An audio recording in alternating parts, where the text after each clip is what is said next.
आप देख रहे हैं shining Uttarakhand news. Like, share and subscribe.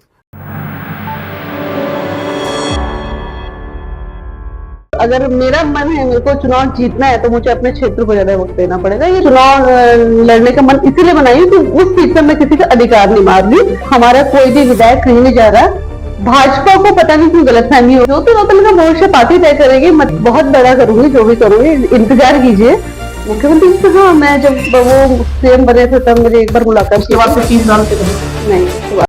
नमस्कार, आशीष तिवारी के साथ आप देख रहे हैं खास प्रोग्राम, जिसमें हम बात करते हैं उत्तराखंड के उन नेताओं से जिनसे लोगों को उम्मीदें होती हैं इस बात की कि जनता के मुद्दे वो सरकार से उठाएंगे, सरकार से सवाल करेंगे।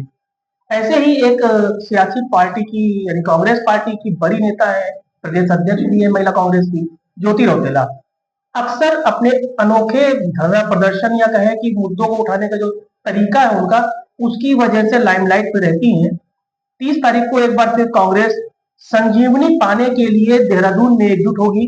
पहाड़ से लेकर मैदान तक कांग्रेसी एक मंच पर दिखेंगे। कहा जा रहा है संविधान बचाओ, लेकिन भाजपा कह रही है ये कांग्रेस बचाओ सम्मेलन करने जा रही है। आखिर क्या है इसके पीछे पूरी मंशा, आइए जानते हैं। ज्योति जी, क्या ये संविधान बचाने की लड़ाई है या कांग्रेस को बचाने की? सबसे पहले धन्यवाद आशीष जी आपका, आपने सवाल पूछा। ये एक्चुअली संविधान बचाने की ही लड़ाई है। और जो भाजपा बार बार ये बोलती है कि कांग्रेस अपने आप को बचाने की लड़ाई लड़ रही है, तो कांग्रेस ने तो पूरे देश की लड़ाई लड़ी है, देश को आजाद करने की लड़ाई लड़ी है। और इस वक्त जो हालात, जिस तरीके से ईडी का, सीबीआई का दुरुपयोग सरकार कर रही है, मनमाने डिसीजन ले रही है, उसके खिलाफ कांग्रेस पार्टी इस देश के लोगों के लिए संविधान बचाओ यात्रा कर रही है। सिर्फ उत्तराखंड में नहीं है, पूरे देश में ये यात्रा है। और लोगों को एक मैसेज देने की ये यात्रा है कि जो सरकार मनमानी ढंग से जो डिसीजन ले रही है, जिस तरीके से वो सरकारी सत्ताओं को दुरुपयोग कर रही है, उससे आप डरिए मत, हम सब लोग आपके साथ हैं। अच्छा, भाजपा क्यों ये ऐसा मजा ले रही है आपकी पार्टी की तरफ इशारा करके कि बहुत सारे विधायक जो बचे कुचे हैं वो उनकी तरफ आने के लिए बिल्कुल दरवाजा खटखटा रहे हैं और वो दरवाजा नहीं खोल रहे हैं? क्या आपने इस पर काम किया कि जो बचे हुए विधायक कम से कम अगले 2027 तक आपके साथ रहे? देखिए, पहली बात तो मैंने बहुत बार ये बात बोली और फिर बोल रही हूँ कि हमारा कोई भी विधायक कहीं नहीं जा रहा। भाजपा को पता नहीं क्यों गलतफहमी हो गई। मुझे लगता है कि भाजपा के लोगों को लगता है कि उनके पास जो विधायक हैं, जो नेता हैं, वो नेतृत्व करने लायक नहीं है। कांग्रेस के जो लोग हैं वो बहुत काबिल लोग हैं, काबिल नेता हैं। उनको चाहते हैं कि उनकी पार्टी में काबिल लोग हैं, उनको संजीवनी दे। अगर आप आज भी चाहे उत्तराखंड में देखेंगे, चाहे देश में देखेंगे, हर जगह जो नेतृत्व करने की जो क्षमता है, जो लीडरशिप कर पा रहे हैं, वो कांग्रेस पे गए हुए लोग हैं। तो कहीं ना कहीं हो सकता है भाजपा को जरूरत पड़ रही हो कि उनको लग रहा हो कि जो उनके एमएलए हैं, उनके जो मिनिस्टर्स हैं, वो इस लायक ही नहीं है कि वो लोगों के काम कर सके। वो कैपेबिलिटी नहीं उनके अंदर जो लीडरशिप में होनी चाहिए, तो इसलिए वो कांग्रेस के नेताओं को अपोज कर रहे हो। मे भी ऐसा हो सकता है। अच्छा, कुछ दिनों पहले आप लोग अहमदाबाद गए, साबरमती के तट पर आप लोगों ने ऊर्जा नहीं पाई है अपने पार्टी के आला नेताओं से। राहुल गांधी जी को भी सुना आपने, सोनिया और बाकी लोगों को भी सुना। क्या फीडबैक वहां से लेके आई है और क्या नया संकल्प है? ऐसा क्या नया करेगी कांग्रेस कि 2027 में प्रदेश में अपनी सरकार बनाने की कम से कम गुंजाइश तलाश सके? देखिए, हम लोग जो अहमदाबाद गए थे और जो हमारा अधिवेशन था, उसमें जो सबसे मजबूत जो बात मुझे लगी वो ये थी कि राहुल जी और खड़गे जी, हमारा नेतृत्व तो ये चाह रहा है कि जो हमारा ऑर्गेनाइजेशन संगठन है, जो हमारे जिला अध्यक्ष है, उनको महत्वपूर्ण भूमिका में लाया जाए।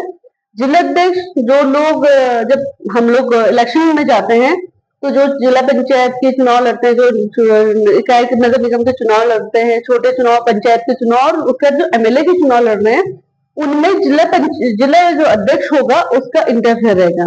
वो ये तय करेगा, उसको ये जिम्मेदारी मिलेगी कि किस व्यक्ति को टिकट मिलना चाहिए, किस व्यक्ति का क्या रोल था 5 साल को पार्टी के लिए, उसके हिसाब से, उसकी काबिलियत के हिसाब से संगठन ये डिसाइड करेगा कि वो उनके नाम आगे भेजेगा। और मुझे लगता है कि ये बहुत अच्छा कदम है, क्योंकि कहीं ना कहीं इससे हमारे जो संगठन है, क्योंकि जिला अध्यक्ष या ब्लॉक अध्यक्ष वो कड़ी है जो जब सरकार होती है तो आपके काम का प्रचार प्रसार लोगों तक करते हैं।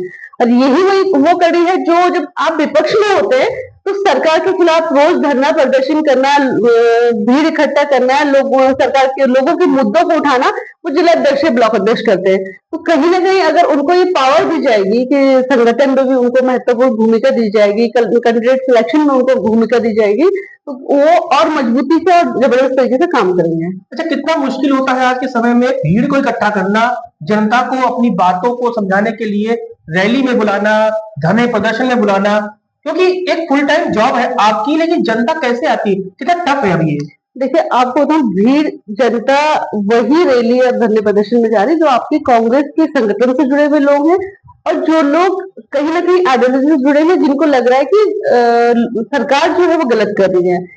वो लोग सरकार के खिलाफ खड़े होने का काम करते हैं, रैली में आने का काम करते हैं, वही लोग आवाज उठाने का काम करते हैं। मुझे लगता है कि जब भी देश में किसी भी चीज की अति हुई है, करप्शन की अति हुई है, गलत हुआ, तो लोग सड़कों पे आए हैं। और इस वक्त जो भाजपा कर रही है उसके भी लोग आराम से, लोग अपने मन से रैलियों में आना शुरू कर रहे हैं।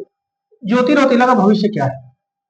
ज्योति रौतेला का भविष्य पार्टी तय करेगी। मतलब आपने कुछ रोड मैप बनाया होगा अपने लिए, कुछ तो सोचा होगा कि 2027 बिल्कुल बगल में है, ऐसा होना चाहिए कि महिला कांग्रेस में महिला सबसे बड़ी नेता आप हैं, मुखर भी है, आक्रामक भी है, एग्रेसिव भी है और विजन के साथ काम कर रही है। क्यों नहीं सदन में आप आती है विधानसभा की? नहीं, इस बार मैं चुनाव लड़ूंगी और मैं अपनी तैयारी धर्मपुर विधानसभा से कर रही हूँ और मुझे पूरा विश्वास है कि पार्टी मुझे टिकट भी देगी और मुझे हर हाल में चुनाव लड़ना, ये मेरा मन बना हुआ है। क्योंकि मैं पिछले 20 साल से संगठन की राजनीति कर रही हूँ, लगातार काम कर रही हूँ पार्टी के लिए, तो मुझे नहीं लगता कि पार्टी भी इग्नोर करेगी। और मेरा खुद का मन भी है कि मुझे किसी भी कंडीशन में इस बार इलेक्शन लड़ना है, क्योंकि हमारी जो राजनीतिक यात्रा है वो इसलिए शुरू करी गई है कि हम लोगों के लिए कुछ कर पाए, और लोगों के लिए कुछ करने के लिए मुझे सदन के अंदर जाना है, वो मेरा मन है। धर्मपुर ही क्यों चुना आपने? क्या ऐसा आपने देखा कि बहुत सारी विधानसभाएं पहाड़ों में भी है, धर्मपुर ही क्यों? देखिए, पहाड़ों की विधानसभा लालगंज से तो मैंने चुनाव लड़ा है और 17 और 22 में मेरा टिकट नहीं हो पाया। कुछ हेल्थ इश्यू, कुछ एज के हिसाब से मैंने सोचा कि कुछ प्लेन सीट को देखा जाए। धर्मपुर इसलिए कि हमारे जो पूर्व नेता थे वहां से जो चुनाव लड़ते थे, दिनेश अग्रवाल जी, वो भाजपा में चले गए और मुझे लगता है कि वो सीट खाली है, तो इस वक्त उस सीट में मैं अपनी दावेदारी कर सकती हूँ। मैं चुनाव लड़ने का मन इसीलिए बनाई कि उस सीट पर मैं किसी का अधिकार नहीं मार रही, वहां पे ऑलरेडी कोई और नहीं जो तैयारी कर रहा है और मुझे लगता है कि वहां से तैयारी करके चुनाव लड़ सकते हैं। अच्छा, आप प्रदेश अध्यक्ष हैं तो पूरे प्रदेश को संभालती हैं, अपने चुनाव को संभालेंगी, फिर आप ये स्ट्रेटेजी कैसे बनाएंगी और क्या आपने कुछ पिन पॉइंट किया हुआ है कि आपकी जो पॉलिटिक्स होगी एज अ एमएलए कैंडिडेट, वो कैसे आप उसको सर्वाइव करेंगी या कैसे मैनेज करेंगी कि स्टेट प्रेसिडेंट भी और कैंडिडेट भी, जनता के बीच जाना भी होगा, 1 to 1 कम्युनिकेट करना होगा? देखिए, उसका लिए आप एक सिंपल, मैंने जो जिस तरीके से मैंने सोचा है कि कैसे करना है, तो मैंने सोचा है कि 10 दिन मैं अपने संगठन ऑर्गेनाइजेशन को दूंगी, 15 दिन विधानसभा को दूंगी और 5 दिन घर को दूंगी, क्योंकि बहुत टाइम कम बचा है। 5 दिन? हाँ, घर को सिर्फ मैनेज हो जाएगा। बहुत बड़ा त्याग नहीं है? जो भी व्यक्ति मुझे लगता है राजनीति कर रहा है उसको उसके घर के लोग तो सर्वाइव कर रहे हैं। फिर भाजपा कहती है कि कांग्रेस तो ड्राइव रूम पॉलिटिक्स करती है और आप करें सिर्फ 5 दिन परिवार को और बाकी 25 दिन जनता को। नहीं, मुझे नहीं लगता कि कोई भी व्यक्ति जो अगर वो भाजपा का व्यक्ति होगा तो राजनीति कर रहा है, वो अपने घर को सबसे कम ही वक्त दे पाता होगा। और इस वक्त जो सिचुएशन है और जिस तरीके से हालात है, और अगर मेरा मन है, मेरे को चुनाव जीतना है, तो मुझे अपने क्षेत्र को ज्यादा वक्त देना पड़ेगा, ये देना पड़ता है। और राजनीति में चाहे महिला हो पुरुष हो, महिला का संघर्ष थोड़ा सा बड़ा होता है क्योंकि उनसे घर परिवार वालों की उम्मीदें बहुत होती हैं, लेकिन संघर्ष सबका बराबर है। आपको कहीं ना कहीं अपने परिवार के साथ समझौता करके ही राजनीति करनी पड़ती है और उसमें आगे बढ़ना पड़ता है। अच्छा, आप पे नजर भाजपा की भी होती है, इंटेलिजेंस की भी होती है, ज्योति रौतेला कब अगली बार सर के बाल अपने गायब करवा रही है? कुछ नया है क्या ऐसा आने वाले समय में, इसे लेकर जो है जनता भी उत्सुक रहती है, क्या करने वाली है? बहुत बड़ा करूंगी, जो भी करूंगी, इंतजार कीजिए। और भाजपा वालों को इंतजार करना चाहिए। अगला जो हमारा एक प्रोग्राम है, कुछ इश्यूज है, उसके लिए अभी 1-2 महीने में जो होगा वो कुछ बड़ा होगा, कुछ बड़ा है, अनोखा भी होगा, अनोखा भी होगा, अब बहुत अनोखा होगा, सिर्फ अनोखा नहीं। मुख्यमंत्री जी से कभी मुलाकात की आपकी? मुख्यमंत्री जी से हाँ, मैं जब वो सीएम बने थे तब मेरी एक बार मुलाकात। उसके बाद फिर 3 साल से कभी नहीं, दोबारा मैं उनके बाद कभी नहीं गई। कोई ऐसा अवसर आया कि आपको भी बात कहने के लिए जाना पड़ा हो या कोई ऐसी बात हुई कि आमना सामना हुआ हो? यानी कि मैं ये जानना चाहता हूँ कि कैसे व्यक्ति हैं, कैसे सीएम है, ये आपकी नजर में क्या है? देखिए, वो कैसे व्यक्ति है इससे बहुत बड़ा फर्क मुझे नहीं पड़ता। मुझे लगता है कैसे कि सीएम है? कैसे सीएम है इस बात से लोगों को फर्क पड़ता है, क्योंकि जब पुष्कर सिंह धामी जी बने थे मुख्यमंत्री, वो एक यंग फेस बने थे, लेकिन जो ये उम्मीदें तो अभी भी है। हाँ, यंग अभी भी है, लेकिन जो उम्मीदें जनता की उनसे थी, हम लोगों की उनसे थी, या आप सोचिए उत्तराखंड के लोगों की जो उनसे उम्मीदें थी, मुझे नहीं लगता कि उस पर वो खरे उतरे हैं। जो काम उनको करने चाहिए थे वो काम नहीं हुए। आज पूरा प्रदेश का एक मैसेज आता है कि भ्रष्टाचार में लिप्त सरकार है। जो जनता के मुद्दे थे, हॉस्पिटल्स में डॉक्टर नहीं है, स्कूलों में टीचर्स नहीं है, सड़क और पानी, ये मुद्दे आज भी जहाँ के तहाँ बने हुए हैं। और खुद बीजेपी के विधायक ये सवाल उठा रहे हैं कि जो सरकारी हॉस्पिटल है और रेफर सेंटर बन चुके हैं, उनके उनके नेता, उनके लोग उन पे आज सवाल उठाने लगे। तो मुझे लगता है कि जो भूमिका एज ए सीएम उनकी होनी चाहिए थी, उस पर खरे नहीं उतरे। अच्छा, आखिर में एक सवाल, देहरादून की धर्मपुर विधानसभा के सड़कों पर आप कब उतरेंगी? मैं देहरादून में ही हूँ, और देहरादून के धर्मपुर विधानसभा के मुद्दों को लेके मेरे मन में कुछ चीजें हैं। मुझे लगता है 1-2 तारीख से कुछ प्रोग्राम हम लोग शुरू कर रहे हैं, और बाकी मैंने वहाँ पे लोगों से मिलना जुलना कुछ शुरू करा हुआ है। ऐसा नहीं कि मैं लोगों के बीच में नहीं, हाँ ये हो सकता है कि सोशल मीडिया में अभी हम उन चीजों को नहीं उठा रहे हैं, और मैं लगातार लोगों के बीच में जा रही हूँ, लोगों से मिल रही हूँ, लोगों से बातचीत कर रही हूँ, और आने वाले वक्त में आप देखोगे कि धर्मपुर के मुद्दों के साथ भी मैं सड़कों में मिलूंगी। 30 तारीख की क्या तैयारी है? 30 तारीख की तैयारी संविधान बचाओ रैली के लिए जो हमें प्रदेश अध्यक्ष जी ने बोला है कि 500 महिलाएं महिला कांग्रेस की तरफ से होनी चाहिए, तो हम लोग 500 महिलाओं के साथ संविधान बचाओ जो हमारी रैली उसमें भागीदारी करेंगे।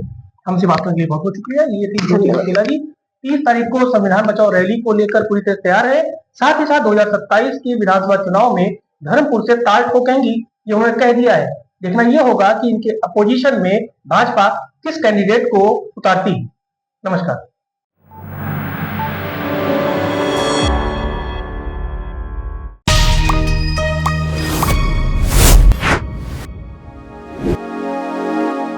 आप देख रहे हैं शाइनिंग उत्तराखंड न्यूज।